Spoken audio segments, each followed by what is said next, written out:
Semua orang yang punya dosa, semua orang yang punya dosa dan tidak sempat bertaubat di dunia, maka sudah cukup mendatangkan azab kubur padanya. Walaupun dia belum tentu masuk ke neraka. Karena untuk masuk ke neraka harus ada timbangan amal hari kiamat. Beda kalau orang kafir dan orang musyrik. Orang munafik itu tidak ada lagi timbangan amal. Mereka sudah langsung diseret ke dalam api neraka. Ditimbang amal ini adalah orang-orang yang beriman.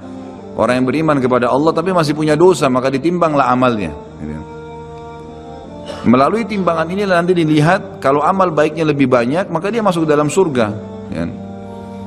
Kalaupun amal buruknya lebih banyak, masih dilihat lagi apakah Allah masih mau memaafkan dia, atau misalnya dia masih bisa mendapatkan syafaat saudara-saudaranya, kerabatnya, orang yang kenal dia, atau Rasulullah SAW sendiri, bisa saja. Jadi dia bisa saja selamat ke surga. Jadi untuk masuk ke neraka itu ada proses, tapi azab kubur nggak ada prosesnya. Siapapun meninggal punya dosa, teman-teman sekalian, hati-hati. Sekecil apapun dosa itu sudah cukup mendatangkan siksa kubur, walaupun belum tentu dia masuk ke dalam api neraka. Jadi jangan dianggap remeh. Makanya kisah yang masyhur berhubungan dengan masalah ini adalah kisah Utsman bin Affan radhiyallahu anhu yang pernah menziarahi kuburan lalu terisak-isak menangis seperti anak kecil. Lalu beberapa teman-temannya di zaman khilafah beliau berkata, wahai Amir Mu'minin, kenapa anda menangis melihat kuburan? Padahal Nabi SAW sudah menjamin buat anda surga. Dan anda ini siapa? Terkenal anak mantunya Nabi SAW, ya, dapat jaminan surga. Nabi sebutkan lisannya langsung, Utsman di surga, dijamin. Bagaimana bisa anda menangis seperti ini? Jawaban Utsman radhiyallahu anhu sangat bijak. Orang yang beriman dan berilmu punya jawaban yang tepat. Dia mengatakan Rasulullah SAW menjamin buat saya surga, tapi tidak menjamin saya selamat dari siksa kubur.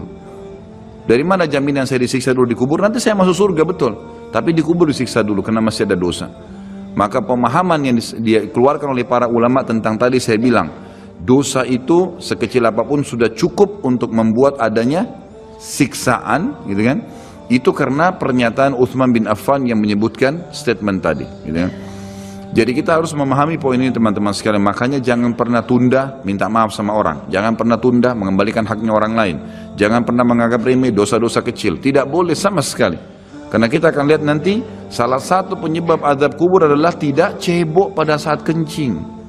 Masalah kecil yang dianggap kecil oleh orang, gitu kan? Banyak orang anggap remeh.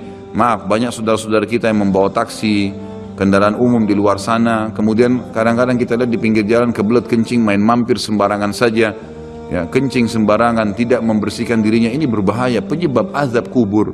Kata ulama, kalau kencing saja itu sudah menjadi penyebab, bagaimana dengan buang air besar, bagaimana dengan orang junub tidak mandi, bagaimana dengan hal-hal yang lebih besar lagi, gitu kan? Karena memahami hukum-hukum syari seperti ini, kalau hal yang kecil saja dilarang, berarti hal yang besar lebih pantas untuk dilarang.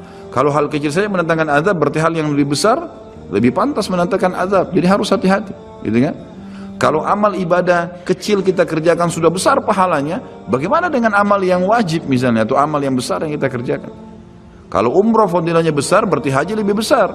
Kalau sholat sunnah besar, tahajud, maka sholat 5 waktu lebih besar pahalanya, dan seterusnya. Jadi poin-poin ini dalam mukaddimah kita harus difahamin baik-baik, gitu kan?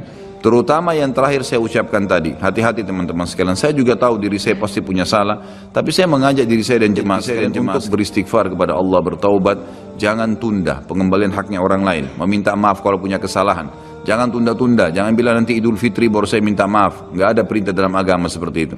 Sebelum pejamkan mata nanti malam minta maaf semua. Dan orang cerdas adalah orang yang tidak menyiapkan musuh pada hari kiamat. Hati-hati, jangan siapkan musuh siapapun dia. Jangan pernah caci maki orang lain, jangan pernah anggap remeh orang lain. Sampai Hasan Basri rahimahullah waktu ditanya tentang definisi tawadhu, apa itu tawadhu? Karena Nabi SAW mengatakan, jadi ulama-ulama di Irak sering kumpul membicarakan hal-hal yang mungkin bagi orang awam dianggap biasa gitu, tapi bagi mereka bobotnya besar. Ulama-ulama Irak berkumpul dan Hasan Basri juga hadir situ rahimahumullah.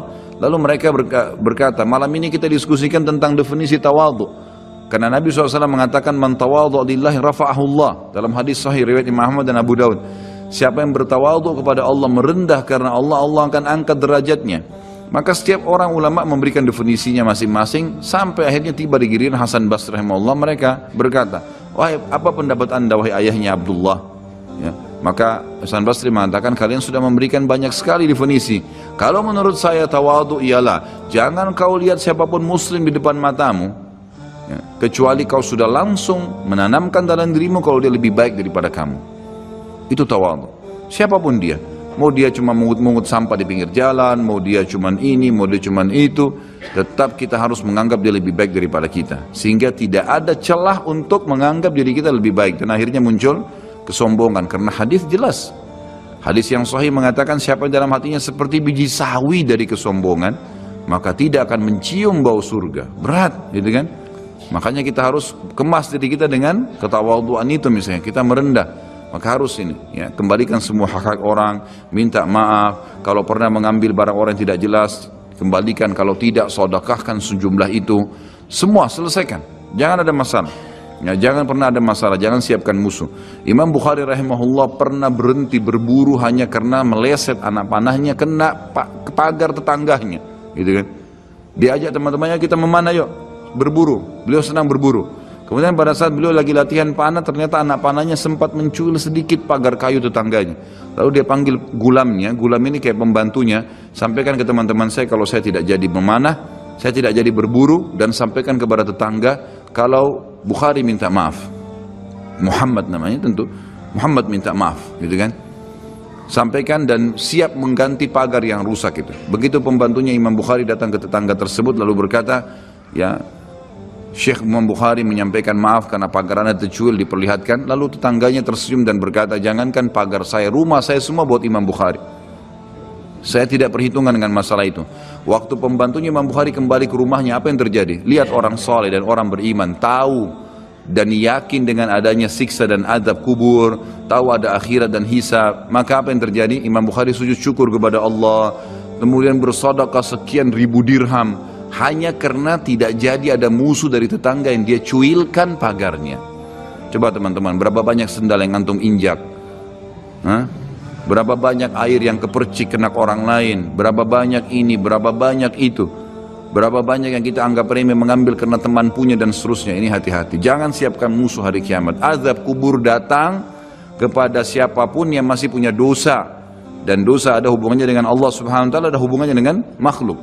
Kalau berhubungan dengan Allah azza wa jalla, kita bertaubat kepada Allah. Allah maha pemurah, dia akan terima taubat hamba-hambanya asal ikhlas. Tapi dengan makhluk nggak bisa, mencuri, menggunjing, memfitnah, ya, mengambil, memakan, ya, merusak namanya orang lain, ini nggak boleh. Ini harus selain taubat kepada Allah, meminta maaf kepada orangnya. Nah, ini tidak boleh ditunda, ini nggak ada gengsi di sini. Jadi ini manfaat yang sangat besar dalam mukaddimah pembahasan masalah azab kubur. Kita dengarkan dalilnya. Dalil-dalil naqli secara wahyu disebutkan oleh Syekh Abu Bakar rahimahullah. Yang pertama, berita dari Allah subhanahu wa ta'ala tentang kenikmatan dan azab kubur. Seperti di dalam firman-Nya disebutkan, surah Al-Anfal ayat 50 sampai 51, A'udzu billahi minasyaitonir rajim, walau tara idh yatawaffal ladzina kafarul malaikatu yadribuna wujuhahum wa adbarahum wa dhuqu adzabal hariq. Dzalika bima qaddamat aydikum wa anna Allah laisa bidzallamin lil 'abid. Kalau kamu melihat, kalau seandainya kalian bisa melihat, kata Allah azza wajal, bagaimana para malaikat mencabut jiwanya orang-orang kafir dan memukul, seraya memukul muka dan belakang mereka, bokong mereka, dan dikatakan pada saat itu, rasakanlah oleh kalian siksa neraka yang membakar.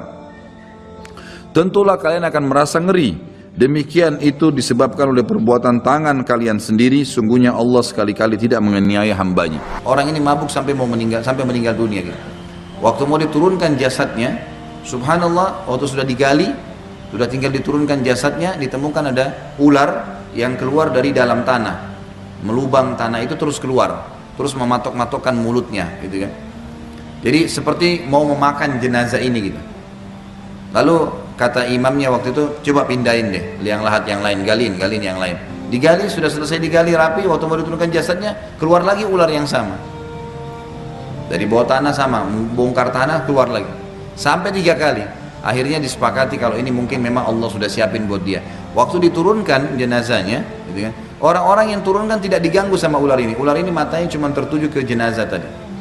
Begitu diturunkan, sudah ditutup, mereka keluar, mereka memberikan kesaksian, mengatakan bahwasanya, ya, kami mendengarkan suara seperti tulang yang sedang dimakan. Mendengar, itu kisah nyata dan ada banyak kisah-kisah seperti ini, banyak. Ini bukan sebuah rekayasa, bukan menakut-nakuti, tapi memang fakta begitu, fakta. Ya, itu memang fakta lapangannya dan ini lebih menguatkan lagi dalil yang sudah kita sebutkan. Ayat Al-Quran sudah cukup dan sunnah Nabi SAW sudah cukup buat kita orang beriman. Tapi fakta lapangan menguatkan kejadian-kejadian seperti tadi. Makanya Nabi SAW selalu meminta agar dijauhkan dari siksa kubur ini karena memang berbahaya sekali. Dia akan datang bagi semua orang yang tidak sempat taubat kepada Allah Azza wa Jalla.